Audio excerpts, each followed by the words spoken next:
आणि पालकमंत्री झाल्यावर शंभूराज देसाईंकडून सातारामध्ये झेंडावंदन करण्यात आलं आहे। जिल्ह्याच्या सर्वांगीण विकासासाठी कटिबद्ध असल्याचं शंभूराज देसाई म्हणाले।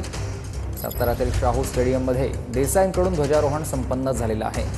सातारा पोलिसांकडून शाहू स्टेडियमवर झेंड्याला मानवंदना देण्यात आली आहे। शंभूराज देसाईंनी उपस्थितांना यावेळी सरकारी योजनांची माहिती दिली आहे।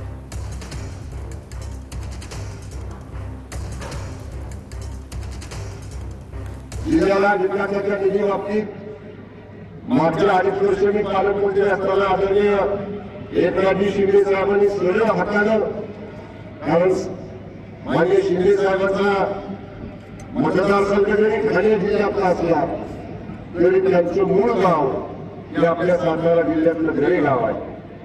त्यामुळं घार इंग्रजी आकाशी आणि चित्ततीच्या पिलापाशी जशी आपली मराठी बोली आहे तसं आदरणीय शिंदे साहेबांचं सगळं लक्ष नेहमी सातारा जिल्ह्याकडे असतं आणि म्हणून मागच्या 2.5 वर्षात जिल्हा नियोजन समितीला भरभरून निधी